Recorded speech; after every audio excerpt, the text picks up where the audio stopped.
sa révolte contre Dieu, Satan a entraîné un tiers des anges. Apocalypse 12, verset 4. Et parmi eux, il y a des esprits de sirènes, appelés sous divers noms selon les contrées. Les mythologies et les croyances spirituelles du monde entier reconnaissent l'existence de cette créature. Il est donc important de faire de la lumière sur ces pratiques.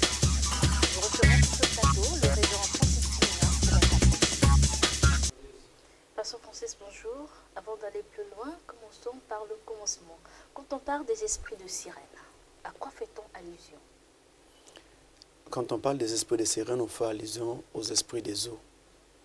Mais quand on dit esprit, entendons très bien qu'il s'agit ici des forces que Dieu avait créées dès le commencement et qui, pour certaines, sont restées attachées à Dieu dans la fidélité et d'autres ont été infidèles à Dieu, ont été finalement chassés du ciel. Ils ont donc formé un groupe qu'on appelle le groupe des démons ou des esprits méchants et qui ont donc essaimé partout sur la terre et dans les milieux où vivent donc les hommes. Il y en a qui ont occupé les eaux, il y en a qui ont occupé les forêts, il y en a qui ont occupé les plaines, il y en a qui ont occupé les milieux urbains, là où vivent donc naturellement les humains. Et nous savons en général que ces esprits ont plusieurs appellations, entre autres Mamiwata, reine des côtes, etc. Est-ce que la Bible est assez bavarde là-dessus? La Bible parle des esprits de façon générale, mais la Bible ne s'arrête pas très particulièrement sur un esprit donné pour donner des détails à ce sujet. Et donc, en général, nous découvrons qu'il s'agit d'un esprit méchant, un esprit mauvais, lorsque nous voyons les émanations, sinon les manifestations de cet esprit lorsqu'il a possédé un individu. Et c'est sur le terrain que nous découvrons que cet esprit est un esprit mauvais parce qu'il tourmente la vie de l'individu qu'il a possédé. Parce qu'en fait, le mot démon signifie tourmenteur. Donc, c'est un esprit qui vient pour vous tourmenter. Il peut vous tourmenter physiquement, il peut vous tourmenter spirituellement, il peut vous tourmenter psychiquement, il peut vous tourmenter moralement, et ainsi de suite. Donc, tout ce qui compte, c'est que lorsqu'il s'agit d'un esprit qui vous tourmente, il s'agit alors d'un esprit de démon, on peut encore dire un esprit méchant. Mais quand ces esprits viennent des eaux, on dit alors qu'il s'agit des esprits des eaux. Et ces esprits des eaux, on les appelle en général des sirènes. Mais notez que dans les eaux, il n'y a pas que les sirènes, il y a bien d'autres esprits. Il y a encore quoi? Il y a encore quoi, pasteur? Il y a bien d'autres esprits qui occupent les eaux, parce que les sirènes, déjà, pour commencer, ne travaillent pas seules. Parce que vous avez les sirènes, mais vous avez aussi des sirènes mères. Oui, c'est-à-dire une sirène qui est maîtresse au-dessus, à la tête d'un groupe comme ça de sirènes. Et vous avez des sirènes mâles, vous avez des sirènes femelles. Et donc ça dépend du rang que cette sirène va occuper. Et il y a des esprits qui vont travailler sous eux, sous ces sirènes-là, pour pouvoir exécuter les ordres de ces sirènes naturellement. Alors, parlons un peu de leur forme. Quelle forme ont-ils, ces sirènes? Bon, en général, les gens disent que les sirènes ont la forme d'un poisson, c'est-à-dire que tout le haut, à partir de la taille jusqu'à la tête, c'est l'humain, un corps humain, et à partir de la taille jusqu'en bas, c'est carrément un corps de poisson. Ça, c'est ce qu'on présente dans l'imaginerie générale. Mais vous devez comprendre qu'une sirène ne se présente pas toujours sous cette forme. Une sirène peut prendre une forme tout à fait normale où vous avez un être humain normal, je veux dire, un être qui a une forme humaine tout à fait normale, de la tête jusqu'aux pieds et qui vous apparaît. Qui n'a pas de queue. Qui n'a pas de queue, donc pas forcément sous cette forme-là. Et d'ailleurs, qui dit démon, dit changement de forme. Un démon peut prendre en tout cas presque n'importe quelle forme. Alors, quels sont les moyens, sinon les voies par lesquelles une personne de façon volontaire ou ignorante peut entrer en contact d'un tel esprit? Bon, cet esprit, bon, déjà, notons que le monde des esprits est un monde qui est déjà, on va dire, fermé. C'est un monde occulte parce qu'on ne les voit pas.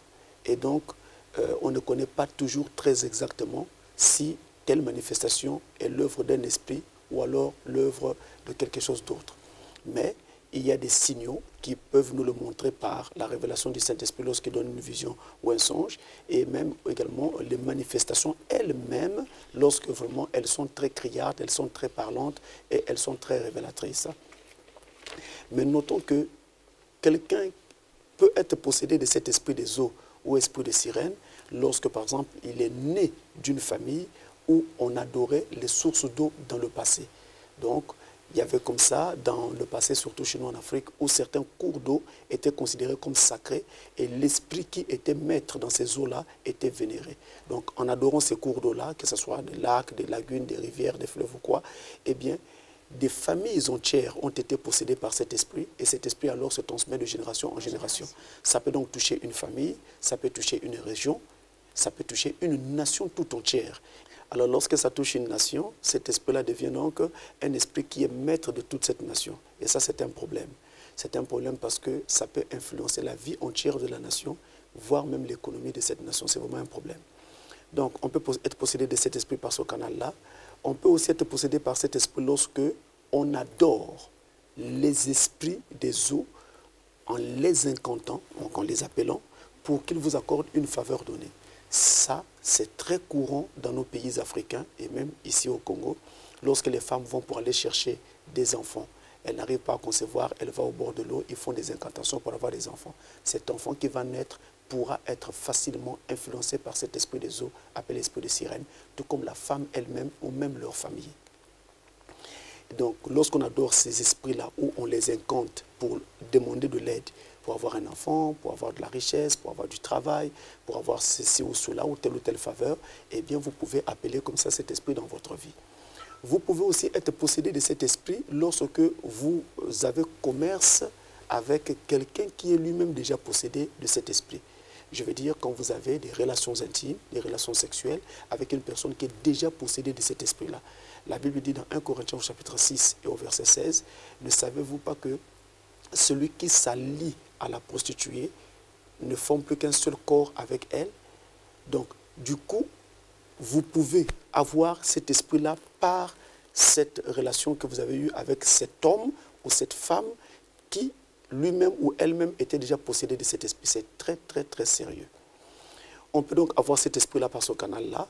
On peut aussi avoir cet esprit en regardant des films pornographiques ou alors des revues pornographiques. Parce que c'est quelque chose qui est contraire à la nature et en regardant cela, vous pouvez donc attraper cet esprit.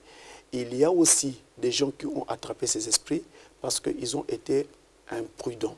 Imprudents parce qu'ils se sont rendus vers des sources d'eau à des heures où il n'y avait personne. Très tôt le matin, entre 5h et 6h du matin. Très tôt, plutôt le soir, à partir de 17h, quand il n'y a plus personne sur la berge, les voilà qui vont se promener pour essayer de profiter de cette tranquillité. Tranquillité, ils l'auront peut-être, mais après, ça sera le trouble dans le cœur parce qu'un esprit aura possédé ces vies-là. Donc voilà, comme ça, autant de moyens par lesquels les gens peuvent avoir ces choses. Mais il y a une autre chose qu'il faudra vraiment souligner. Il y a les pratiques d'excision, comme ça se passe par exemple en Afrique de l'Ouest, où on doit exciser les jeunes filles quand elles sont encore toutes jeunes avant qu'elles n'atteignent l'âge adulte pour aller dans le mariage. Et aussi les cérémonies, dans le même sens, les cérémonies de sortie des jeunes filles qui ont atteint l'âge de la maturité. Chez nous, par exemple, ça s'appelle le tikumbi. Eh bien, ces genres de pratiques-là, ces genres de rituels-là appellent ces esprits et amènent ces esprits dans la vie des pauvres gens qui ne savaient pas que là, ils sont en train de se jeter dans la gueule du loup, comme on dit. Est-ce que l'Internet peut aussi citer parmi ces moyens? Naturellement, qui dit film pornographique, images licencieuses, eh bien, l'Internet aujourd'hui est le moyen de prédilection par lequel Satan travaille pour amener les gens vers. Pasteur, nous parlons des esprits de sirène. Quels sont les symptômes ou les caractéristiques de la présence d'un esprit de sirène dans une personne? Alors, les caractéristiques sont vraiment nombreuses. Et ce sont des choses donc, que les pasteurs ont rencontrées au quotidien et qui leur permettent aujourd'hui de reconnaître cet esprit lorsqu'il est manifesté quelque part dans un individu. Donc vous avez par exemple le fait de faire des rêves de natation, des rêves qui montrent que vous êtes dans l'eau, en train de nager, parfois seul ou en compagnie d'autres personnes. Vous avez le fait de rêver souvent que vous êtes en train de jouer avec des serpents. Ils montent sur vous, mais ils ne vous mordent pas. Ils montent sur vous, vous jouez avec eux. Il y a aussi, en parlant des serpents, le fait de sentir, d'avoir tout le temps l'impression d'être entouré de serpents ou de voir des serpents. Donc vous êtes en pleine journée, mais vous avez l'impression que vous êtes en train de voir des serpents, comme si un serpent était passé juste à côté, et ainsi de suite. Ça peut traduire donc une manifestation d'esprit de sirène. Déjà, j'insiste en disant que ces différentes manifestations sur lesquelles je parle à présent ne veulent pas dire que quand vous voyez une manifestation de ce genre en vous, donc, vous avez un esprit de sirène. Non, ça peut traduire que vous avez un esprit de sirène, mais ça n'induit pas indubitablement que vous avez un esprit de sirène. Donc soyons équilibrés. Donc il y a ça. Il y a le désir, l'attrait, par exemple, l'attrait des miroirs. Vous aimez les miroirs, vous aimez les objets qui sont scintillants, comme les chaînettes, les bagues, tout ce qui brille, tout ce qui scintille. Vous aimez cela. Et les miroirs, pourquoi? Parce que le miroir, lui, par la brillance de sa surface, ça semble rappeler la surface de l'eau. C'est ça qui crée cette attirance-là. Parce que justement, c'est un esprit des eaux qui possède cette personne. Il y a un désir sexuel exacerbé, poussé. En tout cas, vous avez pratiquement envie de faire l'amour avec tout le monde. Ça ne vient pas de vous, ça vous vient de l'intérieur. Parce qu'il y a un esprit qui a possédé votre vie. Donc, vous voulez être avec tout le monde.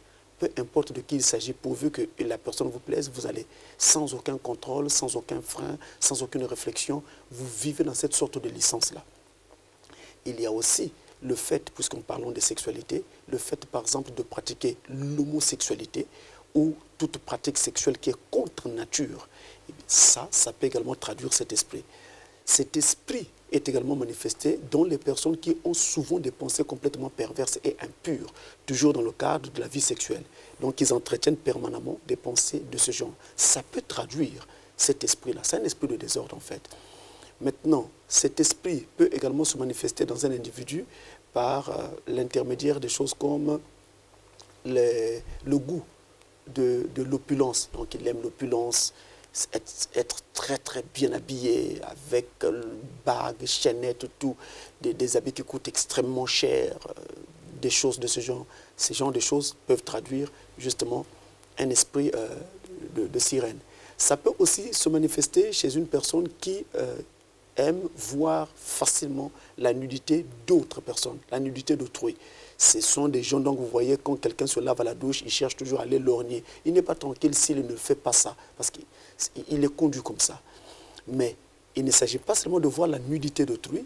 Cette nudité peut être vue en grandeur nature, tout comme cette nudité peut être vue sur des images, donc des images pornographiques, des photos, des films. Il veut voir quelqu'un d'autre nu. Mais notons aussi qu'il y a le fait de laisser son propre corps exposé à la vue des autres, donc laisser voir certaines parties intimes de soi. Vous vous découvrez pour qu'on voit certaines de vos parties intimes. Ça peut traduire un esprit de sirène dans votre vie. Et il y a aussi le fait de rêver de sirène. Vous rêvez de sirène. La sirène vous apparaît dans les rêves. Là, il n'y a plus de doute, il s'agit clairement d'un esprit de sirène. Mais en parlant de voir les sirènes, lorsqu'on arrive à ce niveau-là, ça va commencer par les rêves, après ça deviendra physique. Dans la réalité, physiquement, en pleine journée ou en pleine nuit, il vous arrivera de voir les sirènes physiquement, avec vos deux yeux ouverts. Il y a aussi une autre notion qui est très connue de la population congolaise, c'est la notion de mari de nuit et de femme de nuit. Les gens ne se rendent peut-être pas compte, mais la notion de mari de nuit et de femme de nuit peut amener à un esprit de sirène, parce que ce sont des choses qui sont intimement liées. Si vous commencez par les sirènes, vous pouvez finir par un esprit de mari de nuit et de femme de nuit. Si vous commencez par un esprit de femme de nuit, vous pouvez finir par un esprit de sirène. C'est quoi la femme de nuit? C'est quoi le mari de nuit? La femme de nuit ou le mari de nuit, c'est le fait de faire des rêves, que vous êtes en accouplement, en plein nez bas, avec un partenaire donné, et dont enfin je veux dire, dont les visages changent tout le temps. Chaque rêve apporte un visage différent. Mais les relations que vous faites dans ces rêves-là, en tout cas, se traduisent presque dans la réalité. C'est-à-dire quand vous vous réveillez, vous vous rendez compte que c'est comme si, effectivement, concrètement, vous avez été avec un homme. Ça traduit que vous avez clairement un esprit de mari de nuit, s'il s'agit d'une femme qui fait ce rêve-là, ou un esprit de femme de nuit, s'il s'agit d'un homme qui fait ce rêve-là. Et ces esprits-là peuvent être en étroite relation avec les esprits de sirène et ça va donc vous y conduire. C'est vraiment des choses très importantes à ne donc pas négliger. Donc vous pouvez commencer par un esprit de femme de nuit et ça se termine par un esprit de mari de nuit, ainsi de suite. Un esprit de sirène. Ouais, par un esprit de sirène. Le prophète Branham dit qu'il y a deux choix très importants dans la vie car cela détermine notre destinée éternelle. Le choix d'une épouse et le choix d'une église. Quand un homme se rend compte que la femme qu'il a épousée a un esprit de sirène, que doit-il faire? Mais vous êtes déjà marié. L'esprit de sirène ou le fait d'être possédé par un quelconque esprit ne vous donne pas le droit de vous séparer de votre épouse. C'est comme un problème de maladie. Si votre femme tombe malade et que la maladie est très sévère, peu importe la sévérité de la maladie, vous n'allez pas la renvoyer parce qu'elle est malade. Non, au contraire, vous allez l'aider à se soigner jusqu'à ce qu'elle trouve la santé. Or, l'esprit de sirène est une possession démoniaque. Qui dit possession démoniaque dit maladie spirituelle. Donc, la personne est malade. Il faut donc l'aider à trouver la santé, la guérison, être libéré de cet esprit. Et ça se fait par un exorcisme avec un homme de Dieu qui est outillé. C'est comme cela que ça se passe. Pasteur, est-ce que vous pouvez aller plus profondément? Bon, au moment de l'exorcisme, concernant quelqu'un qui est touché par un esprit de sirène, on ne fait pas l'exorcisme vague, comme on le fait ordinairement. D'abord, on doit chercher à savoir comment cette personne a été touchée par cet esprit de sirène. Est-ce que sa volonté avait été engagée, oui ou non? Si sa volonté n'avait pas été engagée, ça sera assez facile pour arriver à sa délivrance. Mais si sa volonté avait été engagée, ça sera assez difficile. Mais il y a une astuce. Qu'est-ce qu'il faut faire? Si la volonté de la personne avait été engagée, ou même dans le cas contraire, il faut dire à la personne de dénier publiquement, à haute voix, cet esprit, en disant je ne veux plus de cet esprit, je romps tout lien et toute relation avec cet esprit, je veux être libre. À partir de ce moment-là, vous pourrez maintenant prier pour cet individu pour obtenir sa délivrance. Donc la prière à elle seule suffit La pour prière délivrer d'une personne? à elle seule suffit, mais il faut être très prudent. Parce que le diable, lorsqu'il ne veut pas être chassé, il a des tactiques qu'il utilise. Par exemple, au moment où vous avez fait la première prière, l'individu possédé tombe et il donne l'apparence d'un mort. On appelle ça quoi? Une tactique utilisée par le diable qui consiste à faire le mort afin que vous arrêtiez la prière. Et quand la personne se réveillera, eh bien l'esprit continue tranquillement. Voilà pourquoi ce n'est pas parce que l'individu est tombé après la première prière que l'esprit est sorti. Surveillez bien, regardez gardez les yeux sur ses paupières, gardez les yeux sur les aspects que vont donner son visage et vous saurez vous rendre compte où est-ce que vous en êtes et vous saurez comment poursuivre le travail. Et d'ailleurs, dans tous les cas, il faut toujours se confier au Saint-Esprit pendant qu'on fait ça. C'est moi.